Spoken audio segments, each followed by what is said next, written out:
Fesgur magucht agus falchja again lesson show. Good evening to you and welcome to this lesson.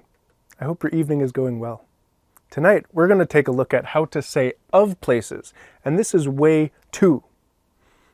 Here we go. Dói aga, dói aga. This is way number 2. Way number 2, or method number 2. Yeah, dói. Good word. Dói, dói. So last time we looked at dói ahún, in which we just added a little word like the or yen of the to show connection between things, possession of things, like the castle of Edinburgh, right? A symbol of the empire, or a symbol of the town. So this way is quite similar to English. In English we say of the. But this way over here, this is its own beast. This is very traditional, very authentic, and this is probably one of the biggest challenges that Gaelic learners come across. It's the genitive.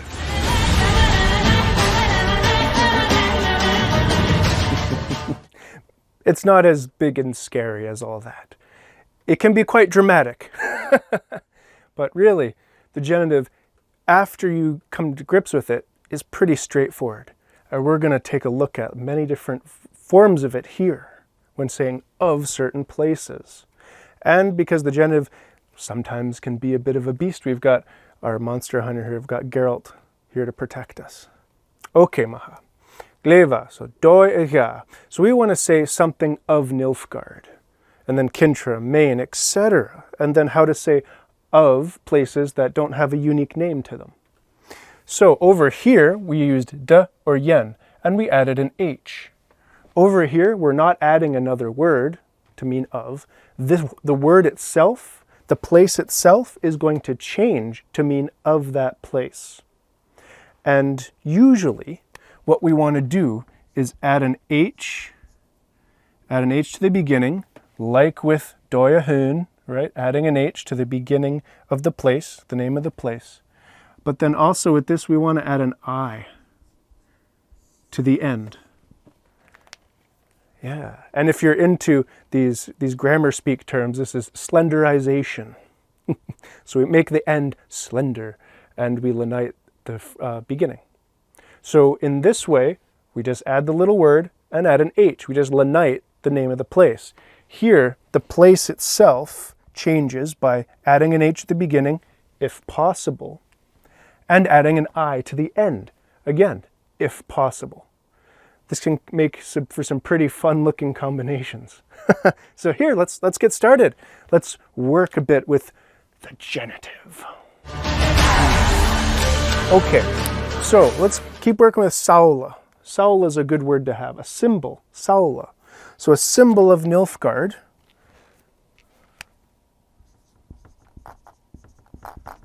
Saula, we want to say of Nilfgaard. We have the word symbol, we have the word Nilfgaard. We want to connect the two to show that this is the symbol of Nilfgaard. It's possessed by Nilfgaard in a way. It's like really strongly connected to it. So remember our formula here. If we can do these, we do. An N, we can't lenite an N. We can't add an H to an N. So that doesn't happen. We're ahead already. But this ending, we can add an I. We can add an I. So we're going to do that right here.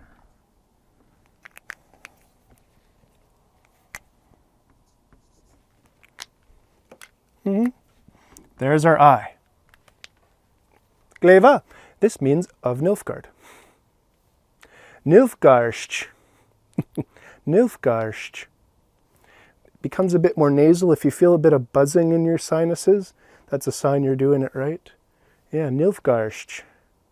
Nilfgaarst. Yeah. Yeah. So the sound will change.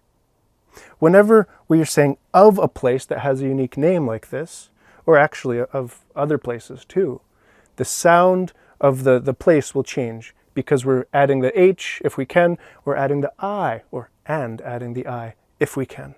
So in this way, the names of the places, or just the places without a unique name, they can sound completely different. That's, in my opinion, that's one of the biggest challenges of this genitive. is it makes words sound unlike other forms that you've encountered. Yeah. But with practice and focus and understanding a little bit of what's going on here, it's actually not that big a deal. Okay, gleva. So, saula Nilfgaard. And with the extra I at the end here, of Nilfgaard. Just do an N here, of Nilfgaard. Saula Nilfgaard. Yeah, just like that. Let's carry on here. A symbol of Kintra. Well, Ljoen, we have our Ljoen here. It's a symbol of Kintra. So Saula, we're going to do the exact same as we did over here. Yeah? Remember, we're just following this pattern here. H at the beginning, I at the end, if you can. Doesn't always happen. And that's actually quite nice when it doesn't. Hintra. Hintra. Hintra. This will happen quite often with place names that are a bit more regular. How to say it? Regular in the sense that, well, actually let's not go there until we get down to Alapa. Okay, gleva. So you'll see this often. Gleva. All right, Saula Hintra, a symbol of Kintra. Just like that. We added our H at the beginning because we could. The end here, there's no room for an I. And actually what happens to this I comes after a vowel, comes after the last vowel if possible. The last vowel is at the right at the end. It wouldn't be hintrai, right? Although that sounds pretty darn cool. To me, it looks Irish. I don't speak Gaelic. Well, I don't speak very much, but I noticed they like to put I's in. In Scottish Gaelic, nah, we wouldn't do that. We wouldn't do that. There's no I on the end. We're too Nordic for that, too Germanic for that. So it just remains the same. Excuse me, the ending remains the same. Gleva, a symbol of Maine. Saula, same deal as with Kintra, Saula Vein. Because we can add an H to an M, just like we could with a C. And if you're still piecing together which letters can be lenited, which letters can take on this H, I'm going to make a video all about that very soon. So stay tuned. Okay, Saula Vein, symbol of Maine. Again, we're changing the name of the place, changing the place name to mean of that place. It changes internally. And this concept might not be a big deal for folk who speak languages that do that quite naturally. A lot of languages change within words to mean different versions of that word, like of that or with that, by that, for example. If you've ever learned Latin, you've seen all the different ways a word can change to reflect different ways it's used. In Gaelic, we're very lucky in that most of the time we're just going to add extra words to show how a word is being used, but this will happen, this genitive thing. It will happen. And my advice, learn these individually as you go, because it is really, really hard to, first of all, memorize all the patterns and the exceptions, and then apply them in the moment. But if you learn Nilfgaard as Nilfgaard, okay, well, maybe you won't be talking about Nilfgaard so much. Maybe you'll be talking about these places down here. But learning these as you go, understanding the difference, Glasgow with the H, that means of Glasgow. That's it. It's so straightforward. You know, you're not creating a huge amount of work for yourself.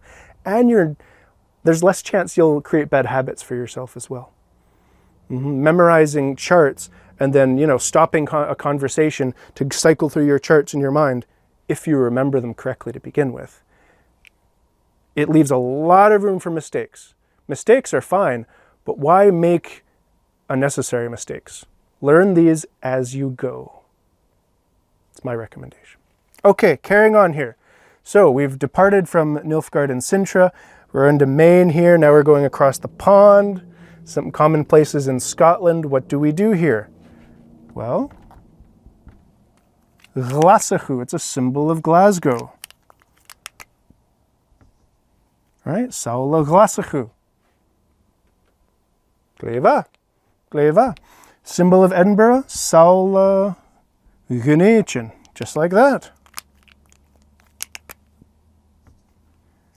Saula Gunachin. So notice Glasgow can't take on an I at the end because the last vowel is like right at the end. And Maine already has one. Maine already has one here at the end, this I. So we don't need to worry about that. Donation, you might be looking at that. Wait a minute, I could see an I happening there. When a place name has two parts, you don't touch the last one. You don't change anything about it because it's already in this genitive. Donation means Edinburgh, but really when we look at the words, a dún is a fortress, like an early settlement, a fortified settlement, early castle. So it's the fortress of Eden. And of course the idea is that, you know, that's where the Garden of Eden was, I believe. I believe that's the idea.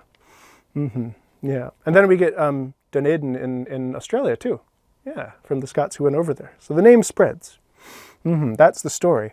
However, it has two parts, so we don't do anything to the end there. Usually we don't touch it. Don't touch it. Okay. Gleva. Gleva. Most of the time we don't touch it at all. All right. In your niche, Inverness. Oh, sorry. Let's catch up on some of these here.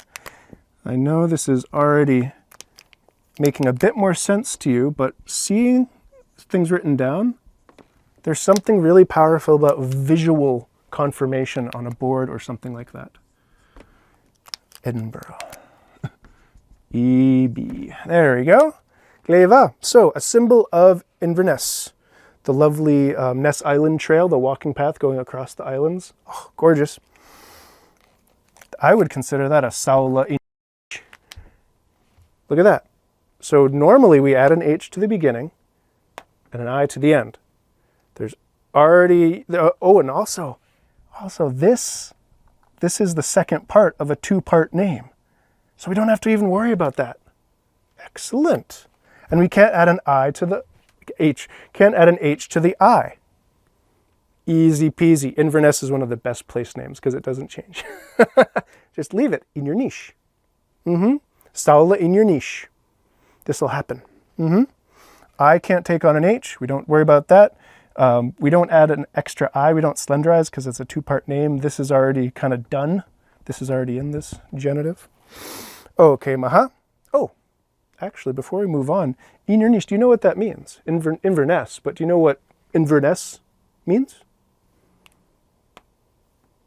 Niche is the name of the river. It's the Ness, River Ness. Inver, as I remember, Inir is like the mouth of the river. Yeah, it's the mouth of the river Ness, from what I remember. Inver. In your niche, maha. In your niche. Okay, maha. Gleva. So just like donation had this deeper meaning to it, so does in your niche. Gaelic place names are amazing in that way. You can learn so much about an area by understanding the Gaelic words in that name. It's really fun. Really fun. Okay, maha. A symbol of Scotland. We're speaking Gaelic. Gaelic is a symbol of Scotland. There are many symbols of Scotland.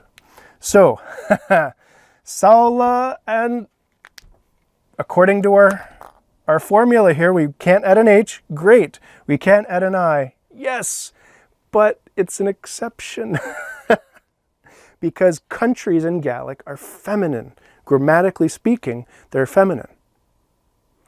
And there are a lot of countries that have the in them, like the Germany, the France, the Spain, the Italy, the Russia, etc. So we kind of need to be thinking about that a bit. Alapa does not have the in it. It's not the Scotland. However, when we say of Scotland, it becomes of the Scotland. It's a strange, old exception. Old exception, very old. So we're going to say na halapa. You might have already seen this before. Gaelic Nahalapa, right? Gaelic Nahalapa, the Gaelic of Scotland. Gaelic Nahalapa of Scotland.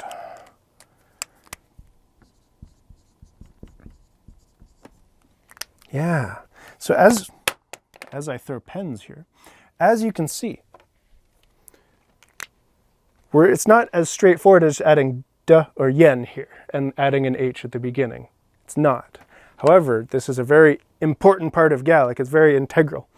It's really the key to bring your Gaelic up to the more advanced levels here.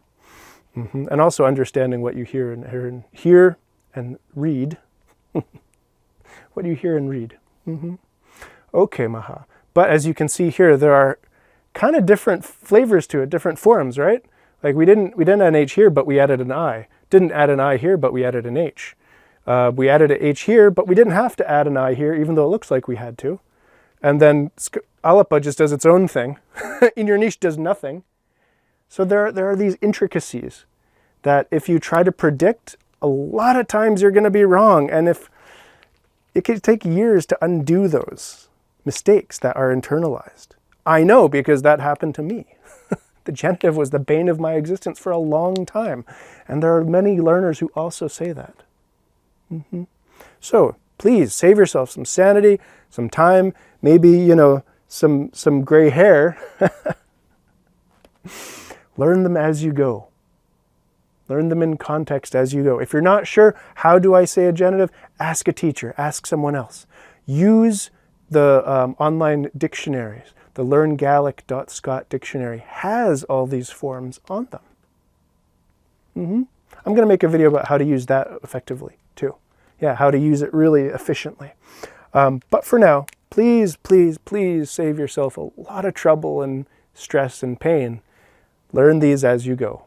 Because as you can see here, it's not all just doing one thing, unfortunately.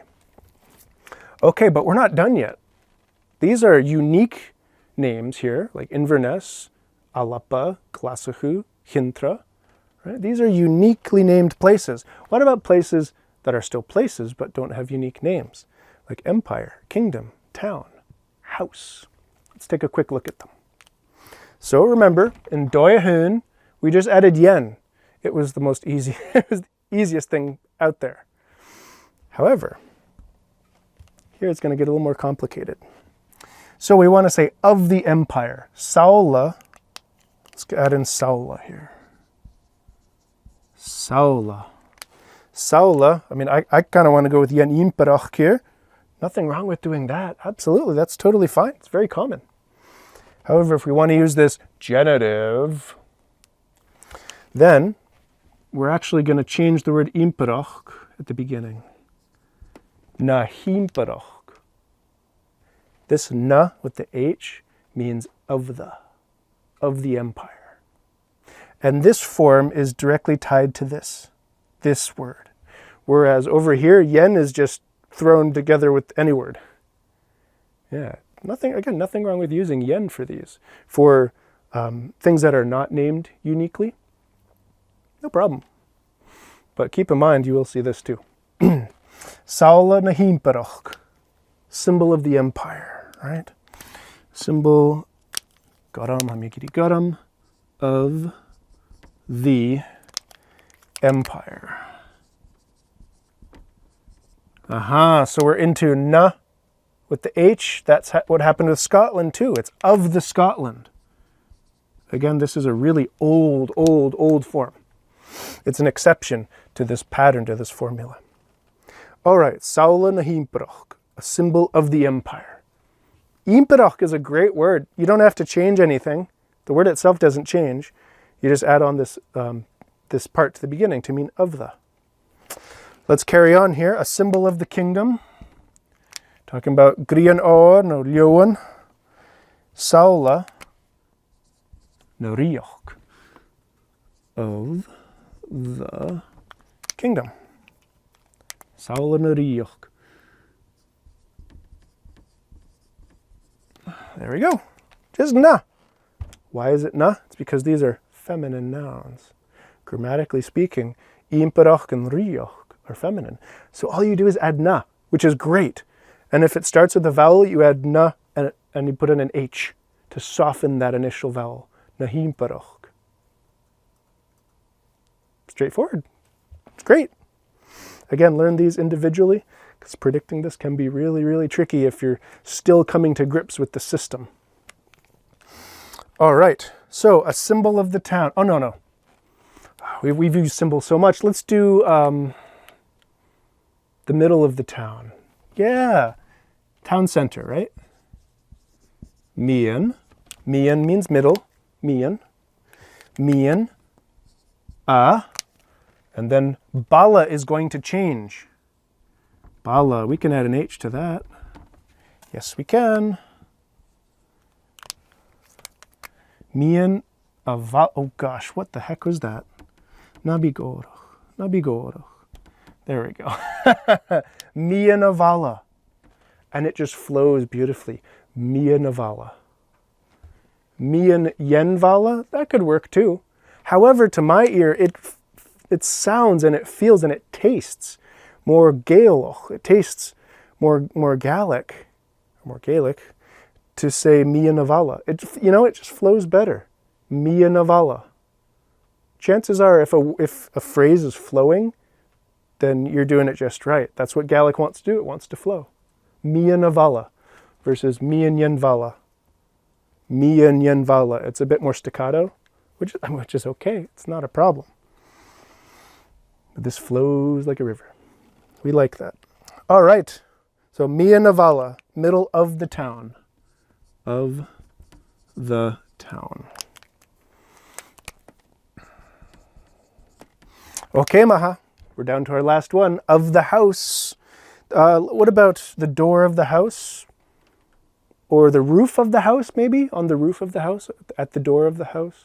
Let's do roof. Roof is always good. Mullach. Mullach. It's a little roof. Mullach. Mullach. Okay. And we want to say of the house. Antaya. Of the house. So if there were a bunch of birds on the roof of your house, on the roof, you could say, oh, ha'yet mullach antaya. Mullach antaya. They're on the roof of the house. Yeah. Leva. Well, there we have it. So notice that even between bala and tay, there's different forms, different genitive forms. So again, save yourself some time and sanity. Learn these individually. Really, learn them individually. Your speed of expression will improve too. Yeah, if you just kind of have this feeling that, oh, it should be glasahu, right? It should be antaya. It means that you can communicate more quickly. You don't have to stop in the middle of a conversation and cycle through charts, which, it can be handy, but if someone's waiting to hear what you have to say, how long do they want to wait? Okay, Maha, gleva. So here you have it. 2 ways to say of places. And these styles here, these 2 different ways, can be used for more than just places. They can be used with, anything, really. Gleva. So please don't neglect this way, doyaga. It looks more intimidating. It looks more challenging. It looks really strange. It can be strange at the beginning, certainly. But really, it is very impressive for learners to use these forms. Yeah, very, very impressive. And it's bringing your Gaelic so much closer to that of a native speaker. Oh yeah, oh yeah. Native speakers use this way all the time. However, they also use this too. Yeah. So if you're wondering, which style do I use? Take a look at some of the learning materials you use. What way do they use? Which style does the writer use? And keep in mind, there's personal preference as well. Some folk would prefer this over this. Yeah, and some folk might love this and really hate this. and I guess on the whole, don't worry about it too much. Don't stress yourself out. Keep your Gaelic learning enjoyable. Otherwise, this stuff can really, really run you ragged. Okay. Thanks for joining me. Well done. Getting to the end of these 2 ways here of places. Looking forward to seeing you in the next story video. Gleva.